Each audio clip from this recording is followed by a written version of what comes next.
यह एक काली सैया रात थी जो पूरी तरह से अंधेरे में डूबी हुई थी। आज फिर मैं अपनी जिंदगी का सबसे बड़ा पाप करने जा रहा था। अंधेरी रात थी और बारिश जोर शोर से जारी थी। मैं अपनी जिंदगी में 99 लड़कियों की इज्जत को तार तार कर चुका था। इस अंधेरी तूफानी बारिश होती रात में मैं अपनी गाड़ी में बैठा अपनी मंजिल की तरफ बढ़ रहा था जब अचानक से मेरी गाड़ी के सामने एक लड़की आ गई। मैंने फौरन से ब्रेक पर पांव रखा और जल्दी से ब्रेक लगाकर गाड़ी से बाहर निकल आया। सामने ही एक शिकार लड़की रोती हुई मेरे पास आई। बहुत वक्त था, पूरी तरह से सफ़ेद कपड़ों में लिपटी हुई थी। बहुत ज़्यादा बारिश होने की वजह से वो पैदल नहीं जा सकती थी और मुझसे मदद मांग रही थी। वह कह रही थी कि मैं उसके घर तक छोड़ दूं। वह विधवा है और उसके बच्चे उसका इंतजार कर रहे होंगे। यह सुनकर मैं हैरत में पड़ गया। खूबसूरत थी, बारिश की वजह से वह पूरी तरह से भीगी हुई थी। उसे देखते ही मेरी नीयत बिगड़ने लगी। मैंने उसे अपने साथ गाड़ी में बिठा लिया। कुछ ही देर में हम लोग मेरे घर पहुंच चुके थे। मैंने अपने घर पहुंचते ही मैंने उसे अंदर बुलाया। मैंने झूठ बोला कि मेरी गाड़ी का पेट्रोल इतना ज़्यादा नहीं है कि आगे तक जा सके और बारिश का हाल वह खुद देख रही थी। उसने कहा ठीक है। वह कुछ देर मेरे घर में रुकने को तैयार थी। वो मुझे अपना मसीहा समझ रही थी जबकि मैं उसे देखकर पागल हो चुका था। जैसे ही वो मेरे कमरे में दाखिल हो मैंने उसे अपने शिकंजे में ले लिया। उसके करीब जाने के बाद मुझे कोई होश नहीं रहा। सुबह मेरी जब आँख खुली तो मेरा सिर चकरा रहा था। मैंने अपनी जुर्म वाली डायरी खोली। यह एक ऐसी डायरी थी जिसमें मैं अपने हर जुर्म और पाप को लिखा करता था। मैं बहुत बड़ा पापी इंसान था। यह सच बात थी। मैं और अपना हर पाप उस डायरी में लिख देता। लेकिन जैसे ही मैं अपनी डायरी के करीब गया मेरी नज़र उस लड़की पर पड़ी तो मेरे होश उड़ गए। मैंने उस लड़की को देखा। उसकी हालत देखकर मेरा दिल लगभग फटने के करीब था। मैंने उससे हकीकत जानने की कोशिश की। फिर जो उसने मुझे बताया उसे सुनने के बाद मैं अपने होश में नहीं रह पाया। मुझसे लगभग 24 घंटे बाद होश आया। जैसे ही मुझे होश आया तो मेरे सामने वही लड़की खड़ी थी। उसने जो हकीकत बताई उससे मुझे मेरे भूतकाल को धकेल दिया। पिछले वक्त को याद करते हुए मैं बहुत पीछे चला गया। यह उस वक्त की बात थी जब मेरी उम्र मुश्किल से 20 साल थी। यह 10 साल पहले की बात है। 10 साल पहले मैं बहुत ही अच्छा संस्कारी लड़का था। उस वक्त मैं यूनिवर्सिटी का छात्र था। मैं भी डिग्री हासिल कर रहा था। रोज़ाना सुबह होते ही ईश्वर की भक्ति में लीन हो जाता। गंदे ख्यालों से मेरा कोई वास्ता नहीं था, बल्कि मैं बहुत ही अच्छा नेक लड़का था। मेरे माता पिता ने मुझे दुनिया की हर सहूलियत दी थी, दुनिया की हर खुशी दी थी, लेकिन उन सब के बावजूद मैं कभी घबराया नहीं था, बल्कि मुझसे विनम्रता थी, मुझ में सब्र था। मैंने कभी भी किसी का हक नहीं खाया। मैंने कभी किसी को तकलीफ़ नहीं पहुंचाई। लेकिन तकरीबन 20 साल की उम्र के बाद अचानक ही मुझ पर ऐसे गमों का पहाड़ टूट पड़े जिससे मुझे बिल्कुल ही बदल दिया। मेरी बदली हुई ज़िंदगी शुरू होने के लगभग 6 महीने बाद मुझे एक अनजान नंबर से कॉल आई। मेरे माँ बाप का एक्सीडेंट हो गया है। यह खबर मेरे लिए तड़पा देने वाली थी। मुझे अपनी आंखों के सामने अंधेरा छाता हुआ महसूस हुआ।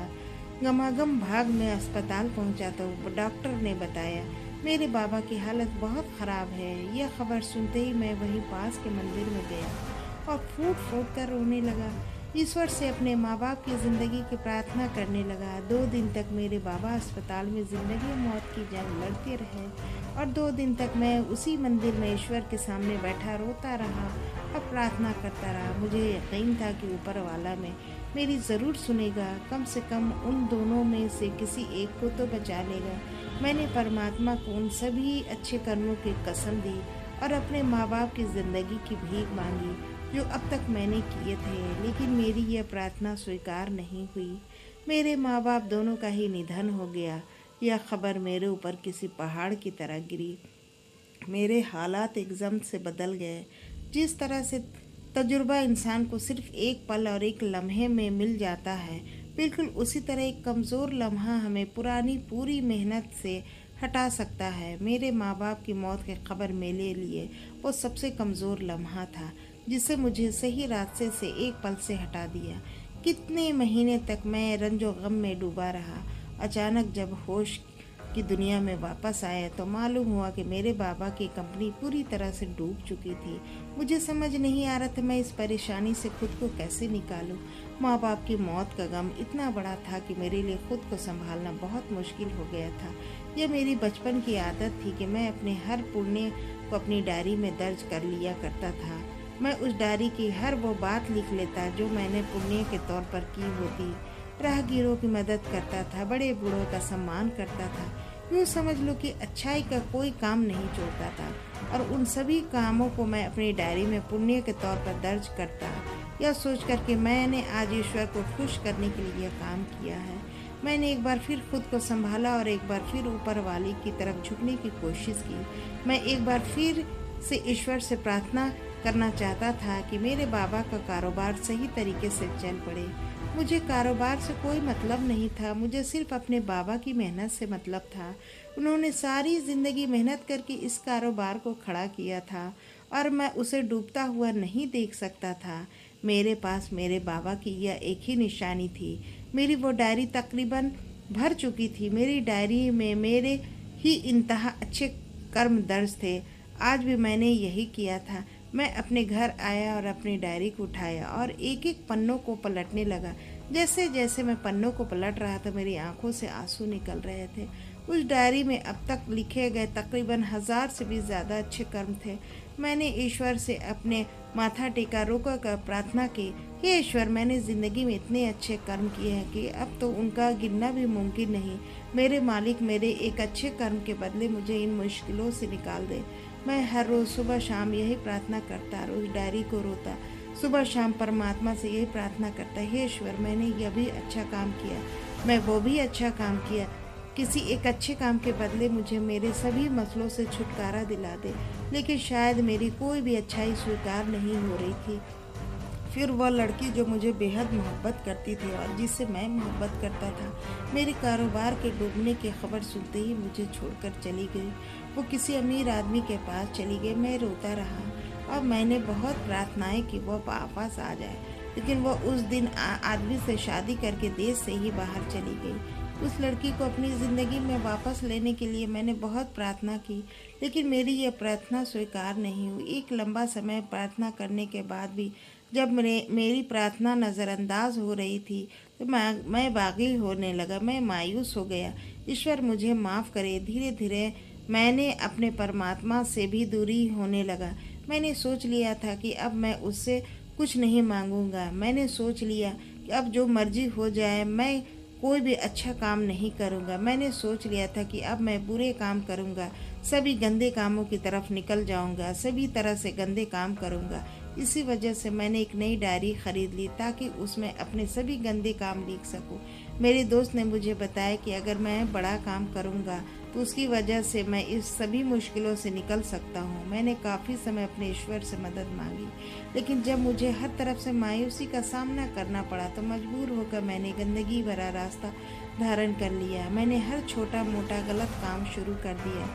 फिर मुझे इस बात का पता लगा कि उस दलदल में मैं अकेला नहीं हूँ, बल्कि बहुत से लोग हैं जो इस दलदल में फंसे हुए हैं और बहुत से ऐसे हैं जो अपनी मर्जी से इस दलदल में फंसे हैं। मैं गंदे कामों के सहारे ही जीने लगा। अब मेरी ज़िंदगी गुनाहों में बसर हो रही थी। एक के बाद एक, दूसरे के बाद तीसरे के बाद चौथा। और फिर मैंने लड़कियों की इज्जत को तार तार करने का काम शुरू कर दिया। इस काम में इस कदर मज़ा था कि मैं अपने परमात्मा को बिल्कुल ही भूल बैठा। यह सच था कि मैंने दिन ब दिन बहुत ज़्यादा तरक्की की। धीरे धीरे मैं कामयाबी की बुलंदियों तक पहुंच गया। इस बीच मैंने कई लड़कियों को फंसा ली। मेरे सभी गंदे कामों में लड़कियों की इज्जत सबसे बड़ा गंदा काम था और सबसे पसंदीदा भी। मैं हर रात किसी न किसी लड़की के साथ गंदा काम करता था। अब मुझे इस बात का ज़रा भी अफसोस नहीं होता था। सारी लड़कियां अपनी मर्जी से मेरे साथ रिश्ता कायम करने के लिए तैयार हो जाती और जब मुझे उनकी ज़रूरत होती तो मैं उनसे अपनी ज़रूरत पूरी करता था। लेकिन ऐसे में एक ऐसी लड़की भी थी जिसे फंसाना मेरे लिए बेहद मुश्किल हो रहा था। मुझे उस लड़की से एक अजीब सी दिल लगी हो गई थी। मैं अपनी सारी बातें बताने लगा था। मुझे उस लड़की में अपनी परछाई दिखाई देने लगी थी। मुझे यकीन हो चला था कि वह लड़की भी मेरी तरह ही गंदे कामों में पड़ी हुई है। मैं अच्छे से जानता था कि वह भी मेरे साथ इस जुर्म में शामिल होने के लिए राज़ी होगी। वह लड़की तो मुझे न मिल सकी, लेकिन उसके अलावा मुझे बहुत सी लड़कियां मिल चुकी जो मेरी ही तरह इन कामों में पड़ी हुई थी। जैसे ही मैं उन्हें गंदे कामों की पेशकश करता, वो फ़ौरन राज़ी हो जाती और इस तरह मैं इस दलदल में फंसता चला गया। मेरी कंपनी एक बार फिर से डूब चुकी थी। मैंने हर मुमकिन कोशिश की कि मैं अपनी कंपनी को दोबारा से बुलंदियों तक पहुंचा सकूं, लेकिन मेरी हर कोशिश नाकाम हो रही थी। मैं गंदे कामों में इस कदर गिरा हुआ था कि अब वापसी का रास्ता शायद मुमकिन नहीं था। मेरी इस दोस्त ने मुझे हौसला दिया, तसल्ली दी। उसने कहा, बहुत जल्दी मैं वापस से अपना स्थान हासिल कर लूँगा। लेकिन लाख कोशिशों के बावजूद भी मैं अपना वो स्थान हासिल नहीं कर पाया। इसी वजह से मैंने उस लड़की को अपने सुकून के लिए इस्तेमाल करना चाहा। मैं अपने ईश्वर को पूरी तरह से भूल बैठा था। मैं उसकी मोहब्बत से नाउम्मीद हो गया था, इस कदर फंसा हुआ था कि कोई चाहती भी तो मैं मुझे उससे नहीं निकाल सकता था। दरअसल मेरे दिल पर बंधन पड़ चुके थे। इसी वजह से मैं किसी भी अच्छे काम की तरफ नहीं बढ़ सकता था। लेकिन आज जो हकीकत मुझ पर खुली, उससे मेरी आंखें हकीकत ही खोल दी, क्योंकि वह लड़की मेरे सामने थी जो मुझे रास्ते में मिली थी। और जिस चीज़ ने मुझे बेतहाशा परेशान किया था वह यह थी कि मेरी डायरी जल चुकी थी। रात को जब मैं सोया था, मुझे अच्छे तरीके से याद है मेरी डायरी बिल्कुल सही सलामत थी। लेकिन जैसे ही मैं सुबह उठा तो वो डायरी जल चुकी थी। मैंने उस लड़की से पूछा तो उसने मुझे बताया, उसने मेरे गुनाहों वाली डायरी को जला दिया है। मैं खुद यह समझ नहीं पाया कि उसने ऐसा क्यों किया। लेकिन जब मैंने उसे हकीकत मालूम करने की कोशिश की तो उसने बताया कि वह वही लड़की है जिससे मैं फ़ोन पर चैटिंग किया करता था। मैंने कभी उस लड़की को देखा नहीं था, मुझे अनजान नंबर से मिली थी। इसके बाद न जाने क्या कशिश थी जो मुझे उस लड़की से बात करते हुए महसूस होती थी कि मैंने कभी उसे देखने की भी जिद नहीं की। उसने अपनी कोई तस्वीर नहीं भेजी और ना ही मैंने कभी मांगी, लेकिन मेरे दिल में उसको आगे बैठकर देखने की ख्वाहिश थी। पहले तो उसकी बात सुनकर मुझे हैरत ज़ोरदार झटका लगा था। भला ऐसे कैसे मुमकिन था? वो लड़की जिसको फंसाने के लिए मैंने हर मुमकिन तरीका अपनाया था, उसको हर किस्म का लालच दिया, लेकिन वो लड़की मेरी बातों में नहीं आई। और अब आज अचानक वो लड़की मेरे सामने कैसे आ गई थी? वह लड़की जिसके माथे पर मैं अपने घिनौने पाप की कालिक पोतने वाला था। उस लड़की ने मुझे बताया कि वह मुझे पहले से जानती थी। अब फिर उसने मुझे अपनी सारी हकीकत बताई। उसने यह भी बताया कि वो मेरी ही तरह अपने ईश्वर से खफा थी। वो भी मेरी ही तरह भटक चुकी थी और अपने अल्लाह से भटक चुकी थी। यह सुनकर मुझे दूसरा झटका लगा, क्योंकि वह सच था कि मैं इस लड़की को अपने सारे राज बता चुका था। क्योंकि वह जाने क्यों मुझे यह हकीकत था कि वो लड़की भी मेरी तरह पापी होगी, और मैं यह अच्छी तरह से जानता था कि वह कभी मेरे राज को किसी दूसरे के सामने नहीं खोलेगी। जिस चीज़ से मुझे सबसे ज़्यादा हैरत हुई वह यह थी कि भला इस वक्त वह यहाँ क्या कर रही है, जब वो अच्छे से जानती थी कि मैं कौन हूँ और उसके साथ क्या करने का इरादा रखता हूँ। तो फिर वह खुद यहाँ चलकर क्यों आई? लेकिन फिर उस लड़की ने मुझे बताया कि वह यहाँ क्यों आई और उसका असली मकसद क्या है। मैं भी तुम्हारी ही तरह एक भटकी हुई लड़की हूँ। तुमने अपने माँ बाप की मोहब्बत में अपने ईश्वर को छोड़ दिया और गंदे कामों की तरफ आ गए, और मैंने अपने पति की मोहब्बत से ईश्वर को छोड़कर यह रास्ता अपनाया। बिल्कुल इसी तरह जैसे तुमने अपने माँ बाप की ज़िंदगी के लिए ईश्वर से उम्मीदें बांधी थी, मैंने अपने पति की ज़िंदगी के लिए उम्मीदें बांधी थी। मेरी नई शादी हुई थी। अब मेरे पेट में मेरे पति का बच्चा था, लेकिन अचानक वो बीमार हो गया। वो हफ्ते तक अस्पताल में पड़ा रहा। मैं परमात्मा के सामने रोती रही, मिन्नत करती रही। मेरे पास मेरे पति के अलावा कुछ नहीं, लेकिन मेरा कोई भी आंसू किसी काम न आया। और वही एक लम्हा था जब मैं बागी हो गई। उसकी बातें सुनकर पहले तो मैं बहुत हैरान हो गया। उसे कैसे पता कि मैं एक बागी हूँ, क्योंकि यह बात तो मैंने कभी उससे पहले बताई ही नहीं थी। मैं बागी हो चुकी हूँ। हमारी जब भी बात हुई थी मैंने उसको अपने पुराने अनुभव के बारे में बताया था। मैंने कभी भी अपने अच्छे दिनों के बारे में नहीं बताया था। वो ज़िंदगी जो मैंने अपने संघर्ष में गुजारी थी, उसके बारे में मेरे अलावा कोई नहीं जानता था। तो भला उसे कैसे इस बात का अंदाज़ा हुआ? जब मैंने उससे ये बात पूछी तो उसने मुझे यह जवाब दिया, मैं भी पहले बहुत ही ईमानदार, संस्कारी, ईश्वर की भक्ति में लीन रहने वाली लड़की थी, लेकिन मेरी ज़िंदगी में कुछ ऐसी मुश्किलें आई कि मैं बहुत ज़्यादा परेशान रहने लगी। मैं ऊपर वाले को हर तरह से प्रार्थना की, जगह जगह जाकर पूजा पाठ किया, गरीबों को खाना खिलाया, लेकिन मेरे लिए किसी भी तरह से मदद नहीं हुई। मैं चुपचाप उसकी बातें सुन रहा था। इसी वजह से मैं भी अपनी मंजिल से भटक चुकी थी। मैं तो उस कदर भटक गई थी कि मैंने अपना धर्म ही बदल लिया। मैंने एक लंबा समय क्रिश्चियन बनकर गुजारा। उसकी क्रिश्चियन वाली बात मुझे झटका लगा। मैं मानता हूँ मैं बहुत बड़ा पापी था, लेकिन जो भी था, मैंने कभी भी अपना धर्म बदलने की कोशिश नहीं की थी। लेकिन उस लड़की की यह बात सुनकर एक लम्हे के लिए मुझसे खौफ महसूस हुआ था। क्यों? मैं चर्च में जाती थी, वहाँ जाकर मैंने अपने मन्नतें मांगी, बेहद मन्नत मांगी, अपनी सारी मुरादें पूरी करने के लिए हर काम किया जो एक क्रिश्चियन अपने गॉड से खुश करने के लिए करता है। और हैरत की यह बात थी कि मेरी हर मन्नत पूरी हो चली थी। वह पति जिसके खातिर मैंने उसे परमात्मा बताया, अच्छाई का रास्ता छोड़ दिया, वो मेरे दिल से निकल चुका था। फिर मुझे किसी ऐसे इंसान की तलाश थी जिससे मुझे हर बात का सुकून मिले, और मुझे तुम मिल गए। मुझे तुमसे मोहब्बत हो गई। फिर मैंने तुम्हें हर जगह मांगा। मुझे महसूस हुआ कि तुम्हें भी मेरी चाहत है। मुझे सब कुछ मिलता चला गया, लेकिन यह सब मुझे इसी होने के बाद मिला, और दिल ही दिल में अपने ईश्वर से शर्मिंदा थी, क्योंकि मैं जान चुकी थी कि मेरा ईश्वर मेरी मदद कर रहा है। मुझे इस बात का अंदाज़ा था कि ईश्वर से नाउम्मीद नहीं होना चाहिए, बल्कि मुझे अपना धर्म किसी भी कीमत पे नहीं बदलना चाहिए था। जैसे ही मुझे इस बात का महसूस हुआ, मैंने पहले भगवान से मांग लिए, वापस सनातनी हो गई। इस कदर पापी हो चुकी थी कि अपने ईश्वर से बात करते वक्त शर्मिंदा होने लगी।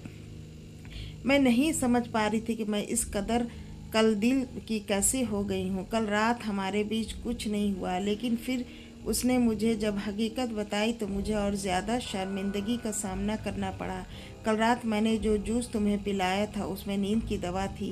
नींद की दवा खाने के बाद तुम तकरीबन बेहोश हो चुके थे। हम दोनों के बीच कोई भी गलत रिश्ता नहीं बन सका। मैं चाहती है तुम अपने सारे गलत विचार छोड़ दो और परमात्मा की तरफ लौट आओ। उस लड़की की इस कदर ईमानदारी पर मैं हैरान ज़रूर हुआ, लेकिन मैं यह बात भी समझ चुका था कि इंसान को अपने पापों का प्रायश्चित करने को सोच लेता है तो फिर वह खुद परमात्मा के सामने झुक जाता है। और जब इंसान ईश्वर के सामने झुकता है, अपनी गलती महसूस करता है, फिर वह किसी भी गंदे विचारों के दलदल में फंसा नहीं रहने देता है। मैं अच्छे से समझ चुका था कि ये लड़की क्यों मेरी इस कदर मदद कर रही है, लेकिन जो भी था, उस लड़की ने मुझे हकीकत का आईना दिखा दिया था। उसने मुझे मेरे ईश्वर के करीब होने के लिए खूबसूरत रास्ता दिखा दिया था। उस लड़की की बातें ने मुझे मेरा कल दिखा दिया था। उसने मुझे मेरे ईश्वर पर मेरा यकीन वापस दिला दिया था। मैंने अपने सारे पापों का प्रायश्चित कर लिया था। उस रात मैं बहुत राहत में था और उस लड़की का जितना धन्यवाद कर सकता था उतना किया। मैंने उसके साथ शादी कर ली और मैं अपनी पत्नी के साथ एक बहुत अच्छी और खुशहाल ज़िंदगी बिता रहा हूँ। एक लंबी यात्रा के बाद ऊपर वाले ने मुझे एक बहुत ही अच्छी जीवन साथी दी थी, जो मेरे साथ कंधे से कंधा मिलाकर चलती थी। एक ऐसी लड़की जो खुद भी पहले बहुत टूटी हुई थी और उसने मुझे दोबारा कभी भी सही रास्ते से भटकने नहीं दिया। ऐसा नहीं है कि मुझे अब परेशानियों का सामना नहीं करना पड़ता। यह ज़िंदगी है और ज़िंदगी में अच्छा बुरा वक्त चलता रहता है, लेकिन अब मेरे पास एक ऐसी इंसान है जो मुझे अच्छे बुरे में फ़र्क बताती है, और ऐसी हम सफ़र जो मुझे सही रास्ते से भटकने नहीं देती। अब जब भी परेशानियां आती है तो मैं गंदे विचारों की तरफ नहीं भागता, बल्कि मैं अपने ईश्वर के आगे झुकता हूँ और अपने भगवान से मदद मांगता हूँ। तो दोस्तों, आपको आज की ये कहानी कैसी लगी हमें कमेंट बॉक्स में ज़रूर बताइएगा। आप मेरे चैनल पे नए हैं तो मेरे चैनल को सब्सक्राइब कर लीजिए। कहानी पढ़ने और सुनने के लिए आप सभी का दिल से बहुत बहुत धन्यवाद।